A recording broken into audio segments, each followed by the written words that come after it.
Summoned through the dimension of sound, people explore the musical world which they believe to be true.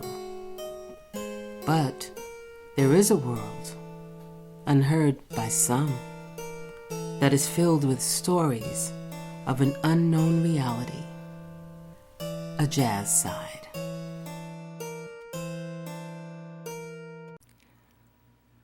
Episode 11 of Tales from the Jazz Side is with blues harmonica player David Barnes.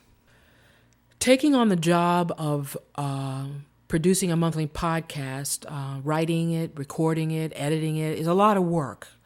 And I'm not complaining, but it sounds like I am though. But with all of the work that's involved, I've found it to be the most invaluable kind of work. And why is because, in putting the show together, it's given me the opportunity to, one, get to know musicians that I've known for a while a lot better. Two, to connect with musicians. Some I knew of their work, but I'd never met them and I never really had a chance to talk with them extensively. And three, to discover and meet new musicians. And now that I have the chance, I go out and I listen to them play live and I explore their music. And it's just been an amazing experience for me. I've just learned so much. And interestingly, in this discovery, I found that there's a huge number of musicians out there that don't have their own websites. There's no MySpace page or LinkedIn accounts. There's very little about them on the internet. I mean, there might be some bits and pieces here and there. They might have a Facebook account or some YouTube videos. But the lack of internet exposure doesn't take away from the fact that they are indeed talented, adept artists and gifted innovators that influence and shape the direction of how we hear and experience music. And I am delighted to have this guest on the show today because he is an example of one such gifted musician. I met this intense, compassionate, self-effacing gentleman who had this subtle, wicked sense of humor many, many years ago when we both played with a singer-songwriter named Franklin McCare. And the McCare gig, or gigs, these were the real build your chop types of gigs, We play sometimes, lots of times, 7 days a week. And sometimes we play twice on a weekend. David had this positive energy about him all the time in those days. And even now, as we catch up on what's been happening with his career and playing over the years, it's still there. It's just the energy is still there. David's non-traditional approach to playing the blues has reawakened in me the fascination and love and respect for the blues. David's style and approach to playing the harmonica doesn't resonate with me in the typical fashion. As I had mentioned before, it's very non-traditional. It's not like the usual blues harmonica approach to playing. To describe it, I would say it has vibrant colors and dynamic tones that branches from the core of an artist whose personal journey of self-discovery guided him to identify his unique voice on the harmonica, the instrument that called to him to be played by him, the blues. Now, there is an internet full of descriptions of the blues, what it is and what it's not. I trust that this interview today will stir in you a desire to explore how and why this genre, the blues, is the connector to all of the music that you hear today. What's it really all about? I don't really know that. All I know is that if you just listen to it and relax and be open, you'll be surprised what you might find you like. Now, David has a Facebook page. and you can surf the web and find out more about the engaging Dave Barnes. But I'm going to make it easy for you, and I've posted some YouTube videos for you to view. Now, those of you who's paying attention, you know I write a blog that accompanies each podcast that gives you some details on our guests and some links where you can hear their brilliance. So, with that being said, join me now on Tales from the Jazz Side with my guest, David A. Barnes. My guest today is blues harmonica player David A. Barnes, a.k.a. Dave Barnes, and in his close circle, Tatum's dad. Nice. So, hi, Dave. Hi, Thank you for sweetheart. being a guest on Tales from the Jazz Side. My total pleasure. Okay. Well, you know, you and I, we go back a ways when we were back in the Franklin McCare days. I seem to recall. Yes. And usually, you know, with all my guests, I do like really serious research. I go way back, and I don't just Google and stay in the 1 to 4 tabs. I go way up in the 15, 20 tabs. You know, Archival. Yeah, I go way back in there. We dig deep. Yes. And I found at least 3 David Barnes. One's a harmonica player as well. I think the cat's name is Mad Dog Dave Barnes. Never heard of him. You Sounds never like a bum. Do you know him? No. No, you don't? Is he from Australia? I didn't go and start tabbing okay. more So we toward did- him. I was just concerned with you. I think he may be. There's a lot of cats in Australia assuming my identity. Wow, there's a lot of people on there. You know, we were talking a little bit earlier before we started that there's a lot of people. With my name. Yeah. Yeah. That's yeah. interesting. It's great for my career. Yeah. My brand, because I'm worldwide. Yeah, and, you know. and they're all musicians. And Yeah. I think all of them are like play blues or they play harmonica or slide guitar. Or there's one singer-songwriter named Dave Barnes who's yeah. actually, pretty popular, kind of well-known. I think he just won a Grammy for one of the songs that he wrote, recorded by a country star. And I actually met him. Wow. I went, because interestingly enough, I Googled myself in a moment of self-gratification. Right. And found this guy. He was the first guy who came up. Yeah. And I listened to him. He's got a nice voice. He's very talented. I found out he was playing at the bitter end. So you went to check him out? I went to check him out. Wow. And it was great. And I went backstage and met him and You guys talked and introduced myself and said, "Listen, man, I'm the other David Barnes." I took out my driver's license to prove it, Right. And so we bonded over this great name that we both share. And I said, "Listen, I had to come down, check you out, make sure you are worthy of the name. Right. Look, dude, if you sucked, you'd be walking out of here Seriously. Johnny Barnes or Seriously? George Barnes, something else, because that was not." That's it was like, true. no, you can't bring me down. No, it's that's bad. true. It's bad for the Universal brand. Yes. You know? The universal brand, all the Dave All Barnes the Dave that are out Barnes. there. So. It's so funny. Well, since I couldn't find a site for you on the web that had like all of your bio information in one place, I decided to go to Facebook, which I'm not a big fan of Facebook, but anyway, I went there and there was your bio, but it was the way it was it was like how you are.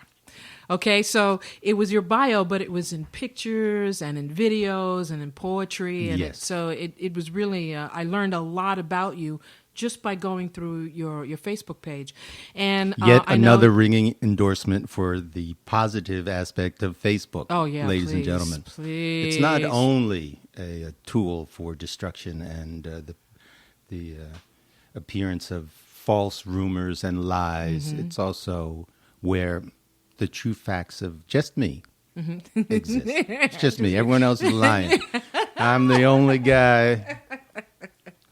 Well, you have, I know your lovely sister, Donna Marie. Yes. And your beautiful wife, Elizabeth. Yes. Called Lizzie. And your amazing son, Tatum. Yes. So, and I know you have such a strong rah-rah for Tatum. Yes, I do. Yeah, I'm a why? very proud father. Yeah, and why is that? Well, first of all, he's an amazing human being. Yes, he is. He's really, I say this as objectively as a proud father can get. So obviously it's not objective at all. But I had the pleasure of being a early edition of the full-time stay-at-home dad. Oh, okay. Back in the day, Lizzie had 6 weeks of maternity leave, and so I was responsible for raising Tatum, Wow. taking care of Tatum from the time he was 6 weeks old until he graduated high school. Wow, that's interesting. And of course, by that time, he was really sick of me being around, man. It's like, yo, dude, it's been a long time, you know? Right. Give me a break. Yeah. Thank you. Now, Thank that's you. amazing, though.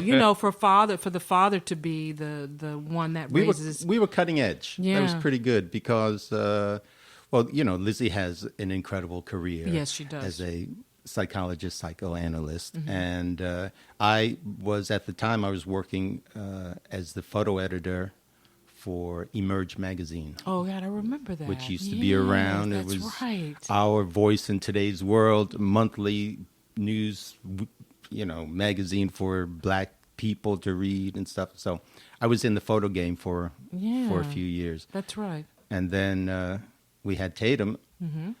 Emerge magazine moved to Washington, D.C. because it was bought by Robert Johnson of the BET empire. So they relocated, and I stood at the train station waving goodbye to that job. Said goodbye, Emerge magazine. Right. I'll be staying here. Yeah. Now, are they still around? Are they still doing it? No, that's something for throwback Thursdays. Throwback Thursday. Well, now, besides you being a musician and a great one at that, I have to add that in. You're also a poet and an actor. Okay. When I saw you about a year ago, and maybe it's a little bit longer, you were telling me about a project that you were doing in the village with activist political poetry. Remember you were telling me you were adding poetry and everything to it. Now, what I want to know, and when I was stalking you on Facebook, I saw this great picture. It was a very, very young you on the campaign trails holding a sign of Goldberg and Patterson. Yes. And so Basil Patterson was your godfather. Correct. Okay. And I want you to tell me a little bit about that period of time, to get in there, and if those early experiences actually, do you remember that project you were telling me about with adding because you're looking over here like, I don't know. I think it might have been one of the other David Barneses No, out it was in the you. world. It was you. There's so many different projects that I've forgotten, but last year, I was doing something. Or maybe it was a couple of years back, because it's been our paths been a crossed, long time. but with lots of time in between, Well, I was getting out there doing some blues poetry. Blues poetry, okay. That's really my thing. That's what I. Okay, that's blues what poetry. Yeah, I tried to be a part of the tradition really established by Sterling Brown, who's one of my inspirations, an incredible poet who actually went to the same college that that you went to, which was Williams College, yes, Massachusetts. yes. So he really had a profound impact upon me. I never met him, I never studied under him, but I just loved his poetry and I loved his sensibility, and my poetic vision or expression really comes out in this, what I consider a blues idiom. Okay. So although I'm not writing blues songs, a lot of these poems could easily translate into a blues song. I would think. I'd like to think so. I certainly, in my mind, in my mind, they're all good too. Right, always. I said, man, that was good, and I bet that would make a pretty darn good tune, man. So but that's what I'm about poetically. Yeah, and what brought you in that part? Just because of from school or oddly being enough, in the blues? there's something that truly resonates in my soul about the blues, not just playing them, but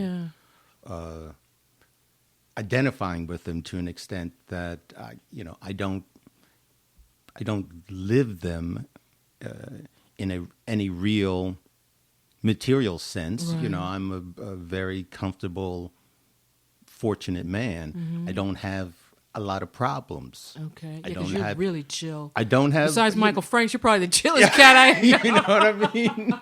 Well, that says something. Seen you that's cool. Be angry or get weird. That's really not my thing, and that's what I'm constantly working on this evolution, this positive evolution. It's like I don't take this ego-driven stuff seriously, and I'm not stubbing my toe over these petty things like, oh, you didn't do enough research on how bad I am, and you didn't find out, so now I'm upset about that. Right. That's not what I'm about. Yeah. So everything is pretty chill with me because I'm very happy. Yeah. However, I still find I have this relationship to the blues. It's not, you don't necessarily have to be in the gutter to know what it's like to be in the gutter. I've been way down. I mean, I know the blues. I've lived the blues. It's not a lot of common knowledge for a lot of people because, I live a full life. Right. Right. But it's internalized. Yes. You know what I mean? So I deal with stuff and with pain and disappointment throughout my life, but that doesn't define who I am or how I interact with the rest of the world. I'm a positive. Yeah, you really are. Now, I remember when you started playing the harmonica. I think I remember the first time. Was the first time you started really playing? Was it when we were working with Franklin, or had you been kind of dabbling in it a little bit and then you I started playing when I was 13. Oh, okay. So that was, and I started playing with you and Frank. Well, I started playing with Franklin. I first saw Franklin. This is Franklin McCare. Right. Songwriter, singer, guitarist, just great artist. Really, he was my original American Idol. Yeah, someday, at some point, I'm going to have him on the show too. Yeah, I would think so. Oh well, yeah, I will. Yeah, whatever. Yeah. I know, this is why I've got to up the show. That's another story. I know, I've got to up the show to like 2 shows a month now because the list keeps getting longer. I'll never get longer. through them. I know, and I keep thinking, oh yeah, I got to put him on. Oh yeah, I got to do. And then I run into you. Oh, you've got to be on the show. I know. Well, I figured that the waiting list was going to be months long, and it was like, okay, how about next week? Yeah, no, I just I said, damn, V must have run out of all her friends to put on her. Well, I just kind of thought it would be really nice to have this segment in here because it deals with blues, and we'll a little bit later on I'm going to bring up that blues and jazz thing. But anyway, with Franklin, you had started playing at 13, so you played with Franklin before. Yeah, this is the story with Franklin. When I was growing up, the drinking age in New York was 18. Mm-hmm. So that meant there were certain bars on the Upper East Side where you could drink at 17, no prob, with no fake ID or anything like that. So that was what I was into at the time. Mm-hmm. And I fell in with my high school friends into a place called Brandy's on Brandy's. 84th Street between 2nd and 3rd.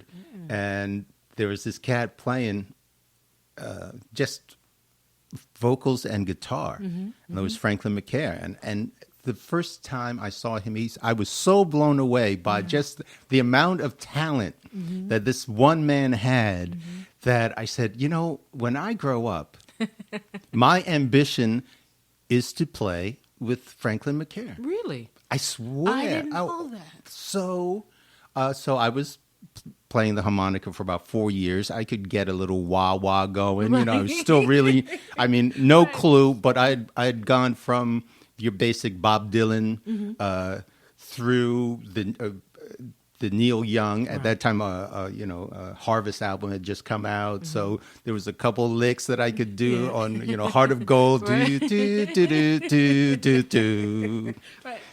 So I was like, all right, so I'm cool. Then War was hot, so Lee Oskar was playing some serious harmonica, and I was trying to grow into that so I could do a little Cisco Kid riff or something like that. Yeah. I was trying, so I had learned how to bend a note, so that was cool. But with Franklin, he had one song, Bring It On Home to Me, Sam Cooke, Bobby Womack, and he would play it, and I had the right key harmonica. And he would be on stage, and he would just start playing softly. And I would sit at my table and wow.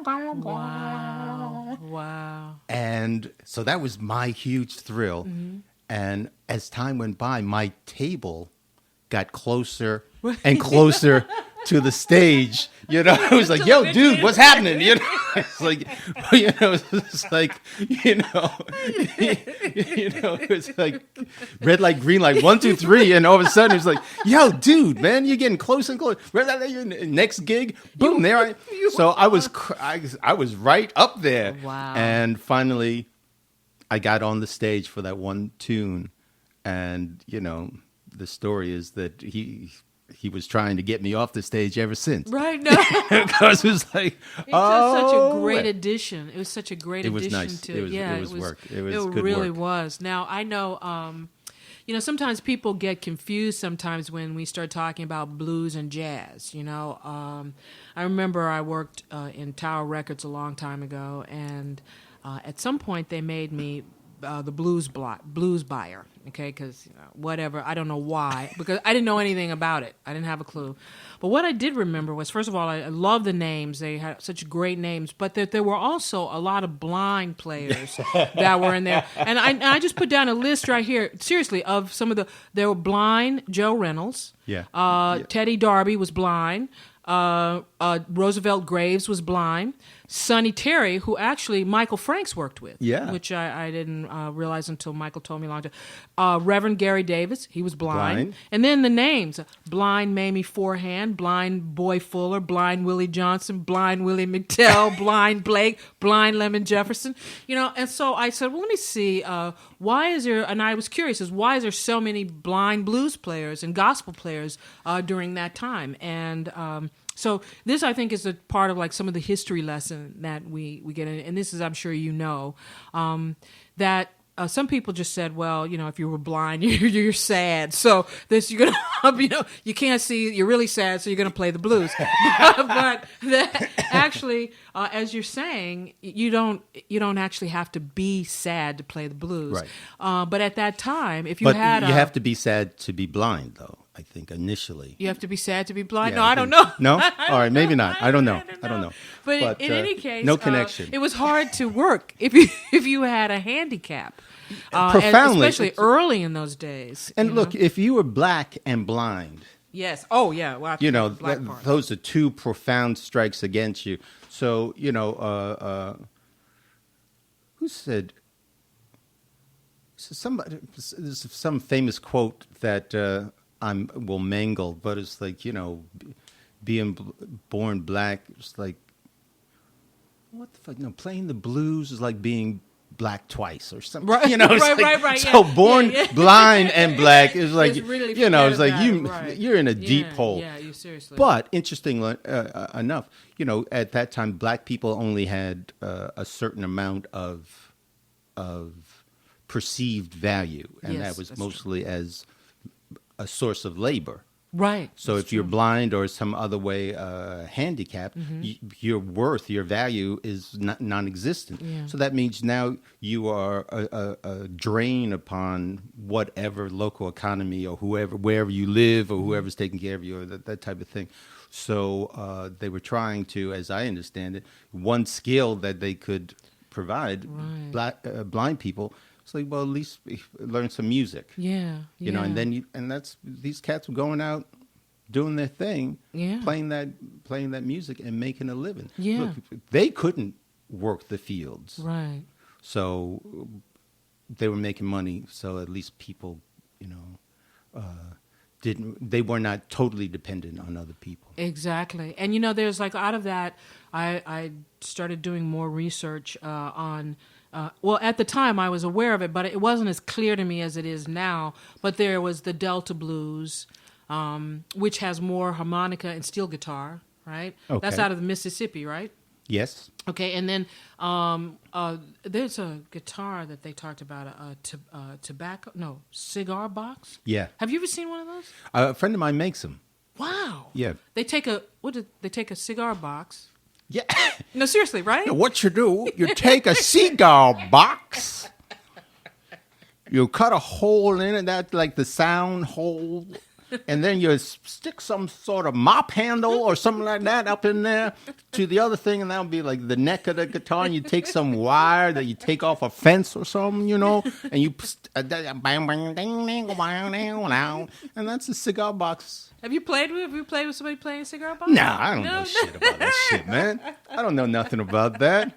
Well, that they had the Delta Blues, and then they had the West Coast Blues, which has more of the jazz and the up thing, and then there was that East Coast, which was from the Piedmont Blues. That's right? A lot of good finger picking guitar and some great harmonica playing. I guess the most recent and greatest example of Piedmont Blues would be John Cephas and harmonica Phil Wiggins. Oh, okay. Great duo. I mean, and that was straight up Piedmont Blues, and harmonica Phil Wiggins is just a monster. Wow. On that harmonica. He's one of those people just go around and constantly hurt my feelings. Really?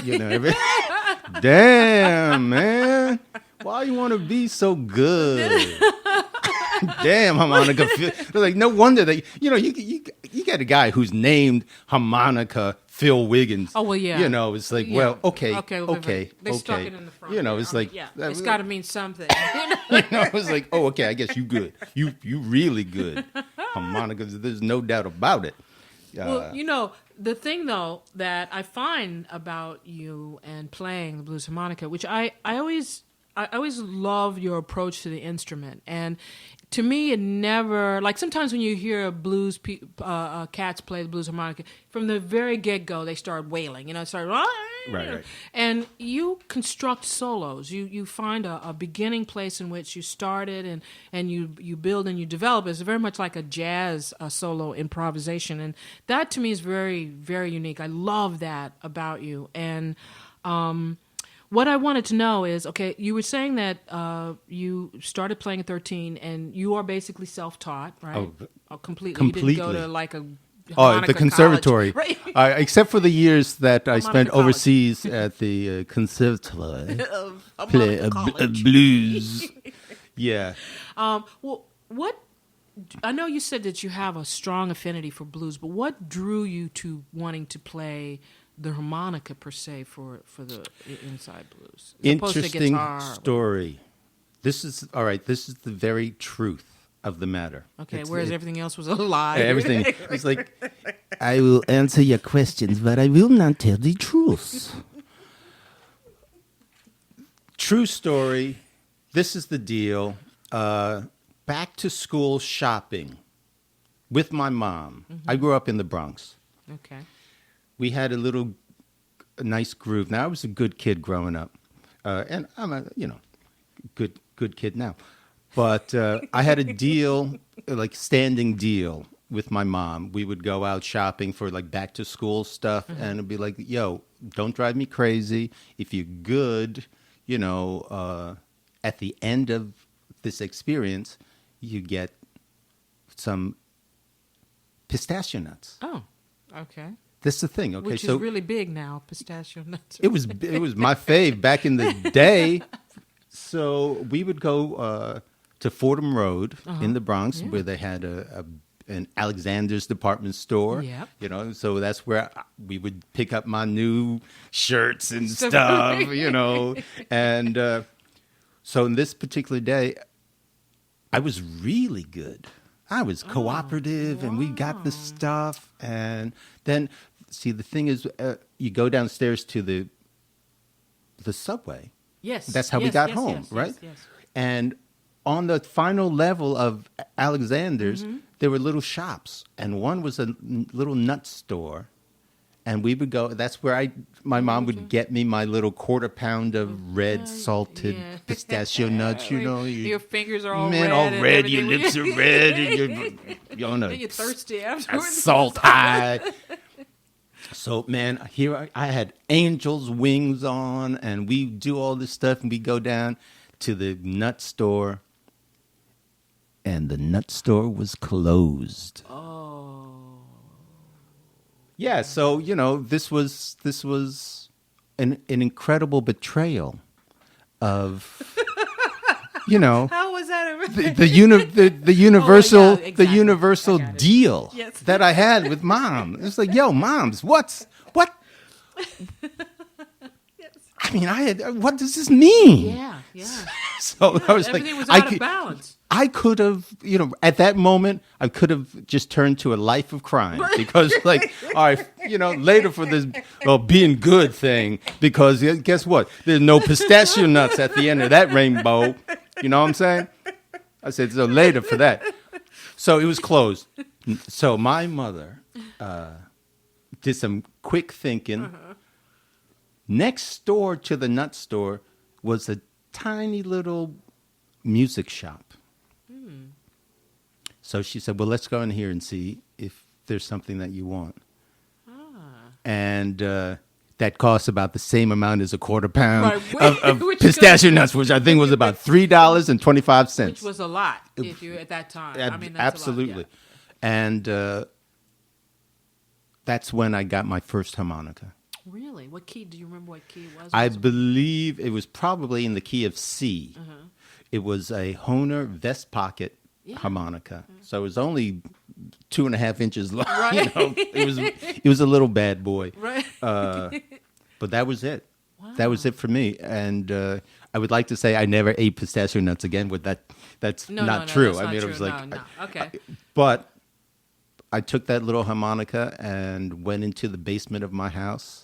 Wow. And I started wailing on that thing night and day. Wow. I could only do, at first I could only do basic Bob Dylan, which is just blow, Right. In, out. Take in, a, out, take a, in, out. Right, in, out, in, out. in, out, take a bunch of chords. And so my first thing I was doing was like, bum, bum, bum, bum, bum, bum, bum, bum, bum, bum, bum, bum, bum, bum, bum, bum, bum. But I'm talking about 6 to 8 hours. Oh. My parents are like, upstairs banging on the floor. Will you shut up with that damn harmonica? They probably regretted that. Like, So they probably went to find the owner of the pistachio show. But that was it. Man. That's what I did for hours and hours. Just that thing.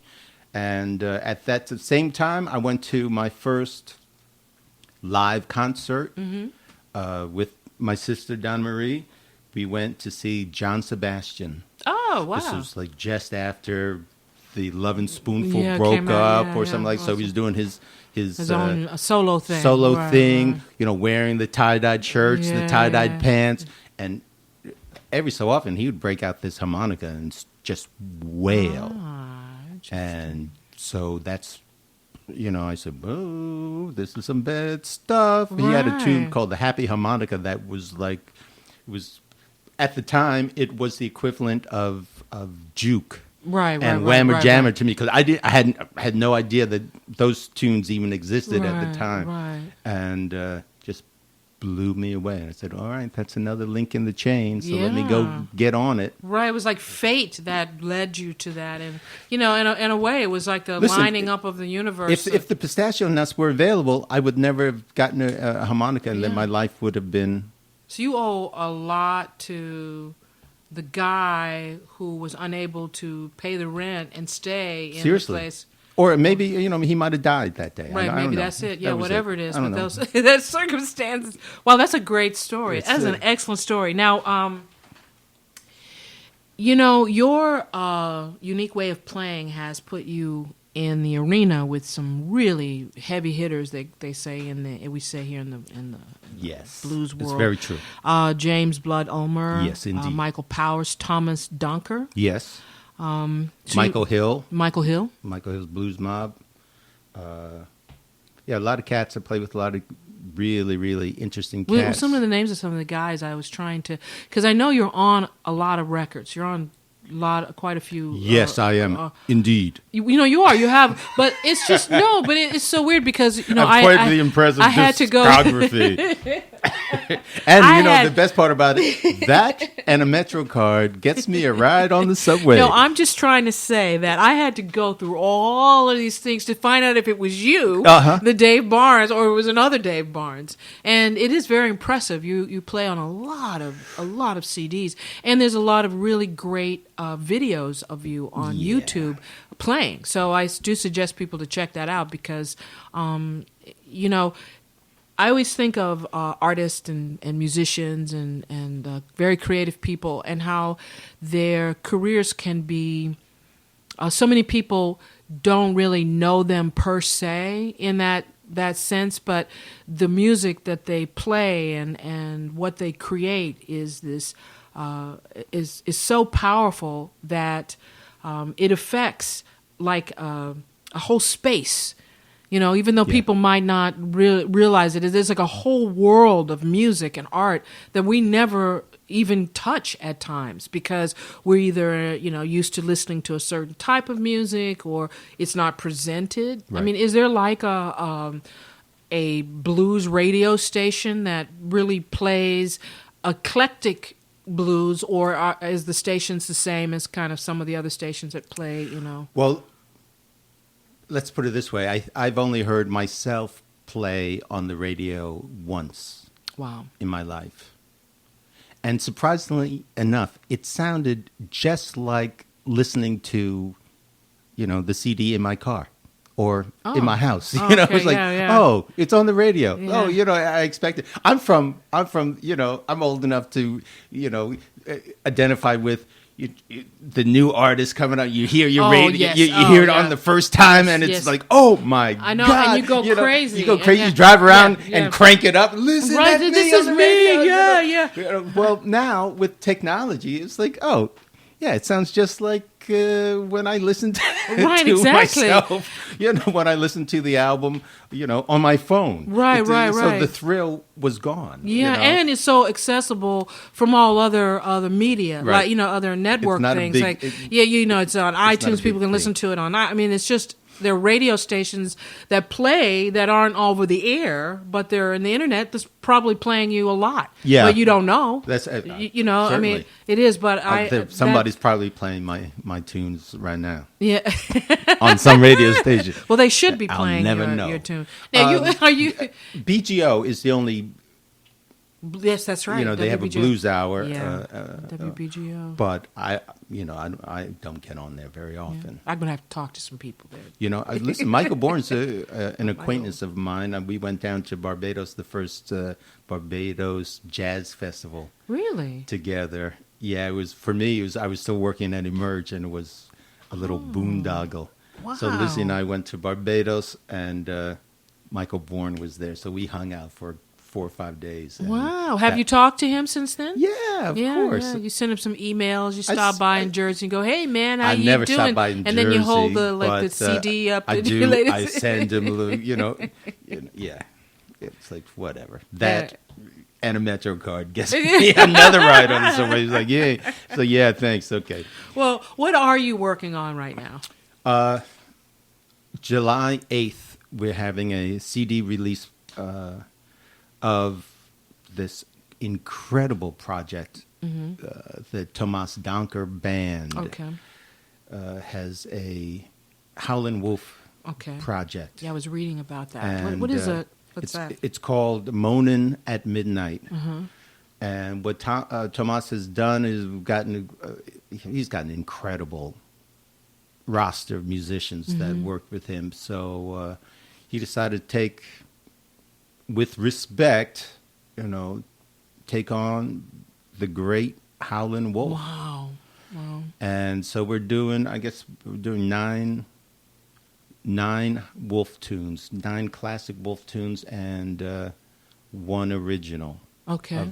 Of Tomas. And that's going to be released July 8th. 8th. And you guys having a party, listening We're party having thing? a party on July 11th. Technically, July 12th. It's at the Blue Note. It's midnight, 12:35. Right, howling at midnight, man. You know what I mean? So that's why we're doing it. So yeah. we're moaning at midnight. Wow. But it's an incredible project. It's really, really something I feel very proud to be a part of. And the older I get, personally, I feel like I've become more confident in the space that I occupy musically. This is, as we say, it's very harmonica forward. Yeah. To coin a phrase, it's very fashion forward in a harmonica sense. It's really there, the top notes, the initial flavor burst is there, and then a nice strong finish with hints of blueberry and leather. Well, I think and that's around your birthday too, right? Yes, it is. Birthday coming around. I'm not going to ask you how old you are. I will tell you. I will be 56 years old on July 5th. July 5th, same day. My mother's birthday is July 5th. Really? Yeah, was. Her birthday same was. Date as Big Ed Sullivan's grandmother's birthday. And Travis's mother is July 5th. Dang, yeah. So I'm hanging out with all right. Bunch of cancers. I'm around a bunch of Cancerians. You're so maternal and so listen, feeling it and deep. It's really true. My life is all about being a Cancer man because all this, nurturing and being full-time dad, being a full-time house husband, doing the cooking, all that. Very nurturing and nesting type of groove. Emotional support. I don't want to talk about. About that part. Why'd you have to go there? God. I'm sorry. We're the Kleenex. This podcast is over. No, not yet. Because I want you to go down into the basement with me. Uh-oh. Here we go. Are you ready? Yeah, I'm ready. Okay. Tell us. The Kleenex are actually behind me. It's like very handy. Tell us about someone you've worked with who was a little frightening to you, but in a good way. Hands down, the only person that could be my answer is James Blood Ulmer. All right. So this is the deep end of the pool. Okay. Do I have to bring the Kleenex over to you? No. This is all good. Okay. This is all good. Here's an interesting story. If I can just take please go. longer. This is interesting story. So I play with a lot of people. Michael Hill and Michael Hill's Blues Mob, cornerstone of a lot of the stuff that I do, and I've grown incredibly as an artist through working with Michael.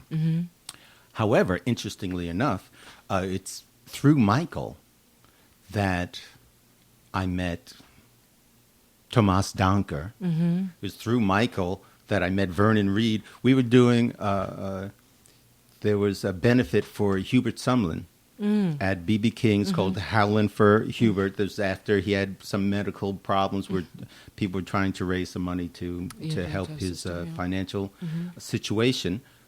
Michael Hill invited me to appear with him on stage at B.B. King's.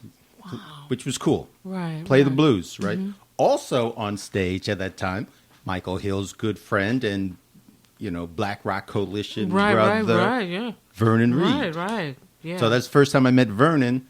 We play, that's cool, blah, blah, blah. After we get off stage, Vernon Reid comes to me and says, listen, man, I'm working on a project. I'm about to start a project with James Blood Ulmer, and I'm looking for a harmonica player. Wow. And he said, look, I'll get in touch with you. Yeah. Well, whenever. Right. Time goes by. Finally, I get a call from Vernon. He said, "Look, man, come on down to such and such studio. I want you to meet Blood. Play a little bit." It was like basically my audition, type of thing. And so I said, "Cool." I went down, met Blood. In fact, I took Tatum. We were talking about it last night because I had to pick Tatum up at school. He was about 10. Took him down to the studio. He hung out in the control room. He had his workbooks. He was doing his problem sets and stuff. And I was out there, just playing some blues. And I met Blood. And my first time, Blood is he lives in his own type of universe. He's a bad man, incredible musician from South Kakalaki. So, it takes a while to really understand what Blood been saying to you. So, so my name in Blood's mouth is Debon. Debon. Don't take a genius to play the blues, Debon. That's great. I swear to God, that's what he told me one time. Don't take a genius to play the blues, Debon. Debon. So he dug it. He dug it enough. Look, next thing I know, we are going to Memphis, Tennessee to record the first album in Sun Studio. Wow. It's called Memphis Blood. That's why the band is called the Memphis Blood Band. Right. Because we started, our first record was recorded in Sun Studio March of 2001. Wow. That album, Memphis Blood, was released on September 9th, 2001. 2 days later was 9/11. Right. 6 weeks later, the record company went out of business. Really? Yeah. Wow. Because everything after 9/11, everything stopped. That's true. Nobody was buying records. No one, the world was profoundly changed. So we had no record company behind us to promote. We had nothing tour to support and all that stuff. that whole thing. Yeah. We got that first one got nominated for a Grammy, so that generated some stuff. Right. I believe the great blues artist Maria Muldaur won that particular year, and that was the extent of my my Grammy award. Right. Well, proximity. He was like, "Oh, a Grammy nomination and a MetroCard also gets you a ride on the subway." That's cool. No, that's cool. That's cool. I got a T-shirt though. I bought a T-shirt. Okay. It's out there. It's out there. In my closet. Oh, you don't put it in a frame, man. You got to put it in a frame. We didn't win. It's not. My name's not on there. Right, but still, that stuff you could throw out anytime. Yeah, I was on that Grammy-winning, CD album. Yeah, my question is now because I played on that album, and that album got nominated for a Grammy. Right. Does that mean that I'm a Grammy-nominated harmonica player? I don't think so. You don't think so? I don't know. I don't know the rules. You know what I mean? I mean, Blood. Well, I think it depends Blood on what it Vernon was nominated for. If it was nominated for the best album, then yeah, because you actually helped make the record. But if it was just not best blues, it was never going to be best album for crying out loud. I know, right? Do they even have Christ, do they have blues or jazz all on Grammys? I don't know. I don't remember. It's been so long. I know they're totally cutting out soundtracks. Yeah, that's good. Damn, man. What is it? Not the soundtracks, but the other one, scores. I don't think they give best music scores. Yeah, because they end up giving it to the same dude every year. Well, yeah, whatever. exactly. You know what I mean? Like there are no composers out there, right? They cut out the polka category because the same dude was winning all of it, right? It's 36 like years. The pan flute. Yeah. That cat, man, what's his Zamfir? I mean, hey, look, he since the time he started to lock now, it down. Right. We got this. No, I got it. I got another Emmy, Grammy, whatever they call them. So now, what was the frightening thing that was because you were going around, you know? The frightening thing was this. Number one, because I don't understand everything that Blood says. So that there's that. Right. So in terms of the song that we're going to play next, right. Sometimes I wouldn't know. Right. You would call it out, but you wouldn't know what it was. Come on. All right, so here's the frightening thing. So the album came out 2001.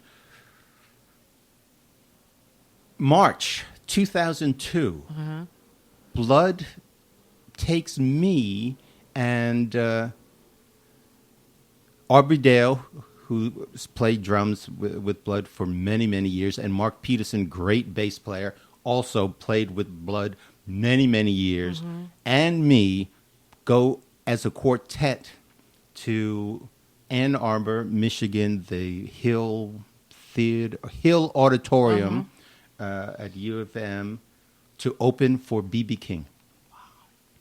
First time I've played with Blood since we played in Memphis to record the album. Okay. So I didn't really know the ins and outs of playing with Blood. Right. Like play the song in a different key that you've worked on. You know, it's like, oh yeah, like that stuff like shifting on the fly. Yeah. Aubrey and Mark, they're like, oh yeah, he does that all the time. Right, because I was out. That's when you played, when you're out on the road, it's the road playing. Like, whatever, it's like, okay. And they're just like, oh, they just shift. Right, no exactly, problem. right. Meanwhile, exactly. I'm like, gotta go. I got a suitcase full of harmonicas. So, different no, that's not it. Boop, boop. No, that's not it. Boop, boop. So this is what happens. We are on stage. Beautiful auditorium. Right. In fact, this was the final gig before they closed it down for 2 years to renovate it. Or at least that's what they said. I mean, maybe because they said, you know what? No more music in this place. After that shit. Oh, hell no. We're shutting this whole thing down. So, one tune, I don't even know what the tune was. I certainly didn't know what key it was in. Right. So I'm at my harmonica case doing the no, trying to find it. Nope, can't figure it out. It's in the key of X. I don't know what it is. Right. Next thing I know, as I'm trying to figure it out, Blood says, "They bone solo." Okay. So I don't know what key to play. I don't know what key the song is in. So I just literally grab any harmonica and I take the biggest breath and do the biggest chord I could do. It's just like, I said, yo, the right note is in there somewhere. It's up to you to go find it. And I held that thing until I almost passed out. Didn't move from that initial chord.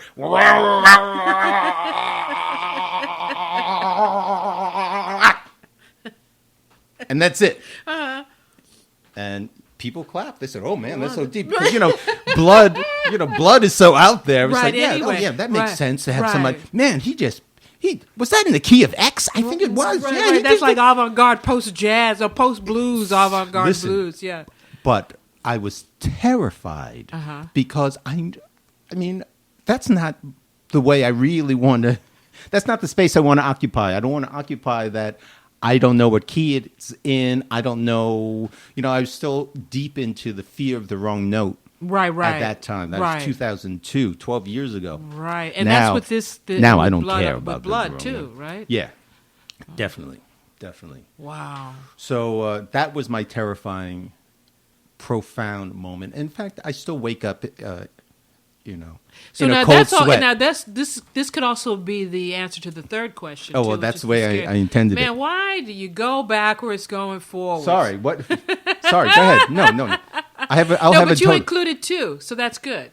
Okay. You included the frightening, the someone who you've worked with that frightened you in a good way. You've already included that. And then you answered 3. The terrifying moment, too. Right. You answered that, which kind of is combined, which in a way can happen. That's the way my life is. That's how your life is. You combine it. All right, so let's go to question 2. Okay, which is what? Which is, and you may have answered that when you talk I'm about sure dreams. What is the scariest work in any medium, and painting, photograph, dreams, books, movies, television shows, whatever, that you've encountered?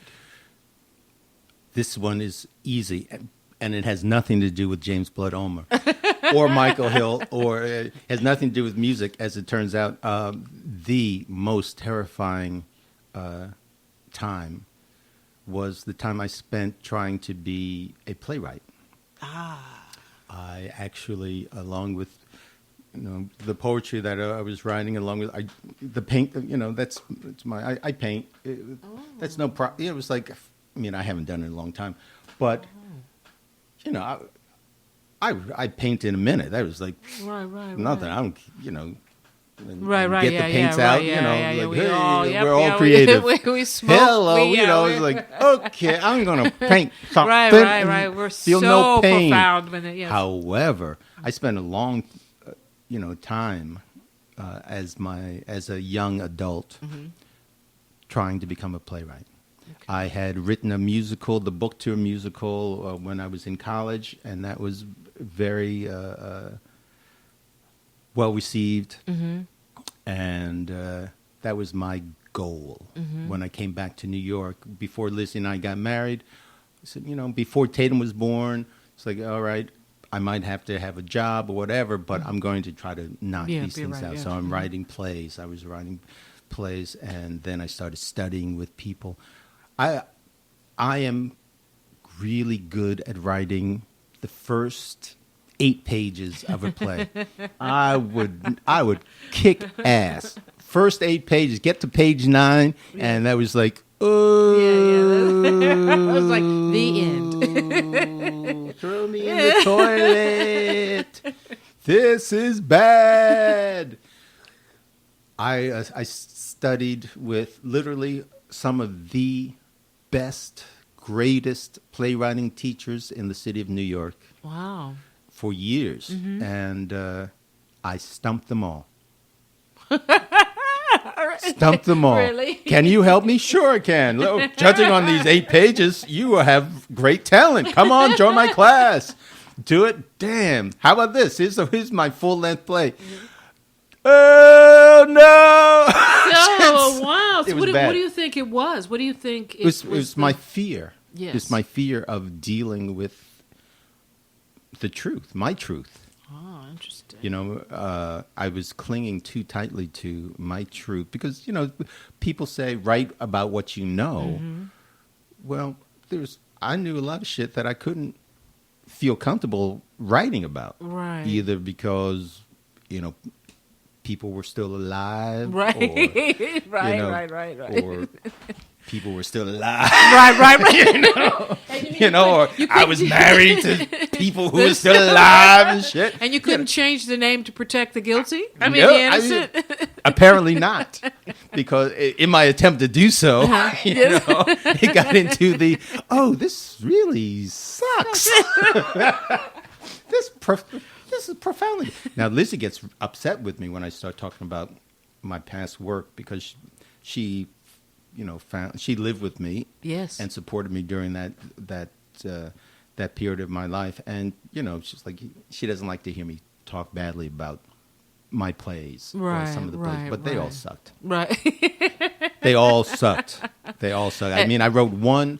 I did one act play that was actually performed in the world, and it was good.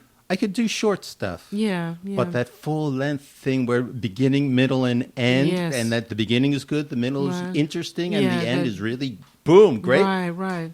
Nope. Wow. It was really bad. Also, I was trying to do it during the time that August Wilson was alive and writing, the greatest theater since Shakespeare, perhaps. So, any good idea that I had that was vaguely resembled some. Yeah, Damn, yeah. August Wilson fucked up my shit again. Right. Damn, man, I had that idea, right, baby? Remember that? I had that idea, that same thing. Now I can't do it. Right. Damn, he messed me up so much. Right. Well, now he's gone, and are there such thing as writers of plays anymore? I'm sure they are, right? There's a lot of very talented great ones, but you never young get to people. see them a lot They're of young. times. There's a whole new generation of young people doing very exciting things. Yeah. But I can't be a part of them anymore. Wow. I just can't do it. That's something I just had to accept. Yeah. You know, well, maybe at this particular period of time, who knows? I mean, our voices, we discover parts of ourselves with voices, or we let go of certain things. Yes. When you reach a certain age, I know for me, I have moved into a period where I have let go of so many things that were important to me, but it was in the way. It just got in the way, and it all is almost always around fear. Fear is that thing that disguises itself, or at least our minds disguise it in so many different subtle ways, and and then we call it blah blah blah blah blah blah. But when you just break it down, it just is that raw thing. Now, do you like scary books and movies? No. And television. You don't like any? No. Hell no. Honestly, the last scary movie I ever saw, The Exorcist. Really? In the theater. So what's that, 70? Wow. 75? Wow. I don't play that shit. It's interesting because almost everybody I've interviewed so far, they're not into scary movies, or they don't like them, or they don't watch them, and it's very fascinating. I think I'll have to sum up and separate in the show the one person so far that actually would actually the question number 2 was actually valid. So I have to probably change my questions now, because no one, they go no, or they go, oh no, I'm not afraid of any of the stuff like that. So okay, well, we could go back to the question 3. Would you say that experience of trying to find the right harmonica was the scariest thing that ever happened to you while performing live? Or that moment was the pinnacle of the scariest thing. That was, I mean, there's always, every time I play, there's the fear of, harmonica players, unless they've got perfect pitch and never make mistakes, something like that. There are T-shirts made for harmonica players, like, what key? Because that's all we need. And guitarists, and certainly guitarists who like lead bands, they just kick it off. 5, 6, 7, 8. That's true. It's like, that's true. Excuse me. Right. What? That's right. What key? I mean, my ear's pretty good. I can nail it pretty quickly most of the time, but every so often it's just like, no, that's not right. No, that's not it. Oh, maybe it's E. Nope, it's not E. Maybe F. No, that's it. So now, and instead of playing a chromatic scale, yeah. Go on. I guess I won't even get into that. That would be my. Now we're talking about my life. Yeah, instead of playing a chromatic harmonica, which is a totally different animal. Completely. I call the chromatic harmonica a mouthful of wrong notes. Really? Yeah. Because when I play it, that's all there is, baby. Because you can play every key, but you got to know. Oh, you got to know what intense. those keys are and shit. It's like, intense, yeah. No, it's a mouthful of wrong notes for me. I don't mess around with that. Not only that, with this mustache, you you start have to pushing do, that oh button. My God, yeah, and, pull it. Oh, yeah, I mean, yeah. It'll just rip it right out. Just swinging from on. Oh, no, that's, oh, God, why? You'll be screaming, too, while playing, so. You finish the set, you just blood half dripping. a harmonica, bloody lip and yeah. Right. That's my excuse, but no, I can't get my mind around that. And also, there are so many great chromatic harmonica players out there. Yeah. I mean, there are great diatonic players out there too, but that's too bad. I'm not going to give up the diatonic. Well, we've gotta play together at some point. Yes, when we've done it, It's always been a delight. It's always been in a fun. very Good. intimate Yes. setting, Yes. jazz brunch or something like that. Well, I got to It was play great. more. My thing this year is to play more. So I started out doing a lot more gigs, and I'm writing more too because the next album is all originals. So, and it may and if I can get it together and finish writing these songs, I would love to have you play on one of the tunes. Awesome. That I all right, have, so you which all will need a heard chromatic that. scale. You all heard that, right? So we have this. Oh yeah, now it's now on. now It's on. It's It's on on. now. It's on. It's on. Well, this was great. This was really wonderful. lovely. Thank you so My much total- for doing my the show. total pleasure. Yeah. And to all those who listen to this podcast, know that I send you peace and blessings and this positivity that hopefully you can get a glimpse of just this positive thing, this vibe that Veronica and I have, which is based on love and respect. And Absolutely. that's basically all you need. And I love you too, And baby. I know love that you too. too, baby. Seriously. All right. Well, that wraps it up for us on Tales from the Jazz Side. Peace.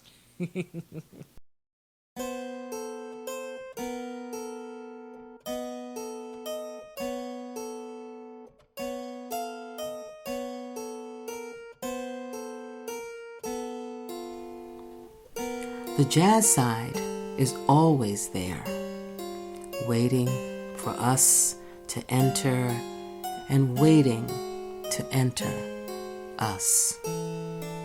So, until next time, unplug your ear holes, for you never know what worlds may be waiting for you.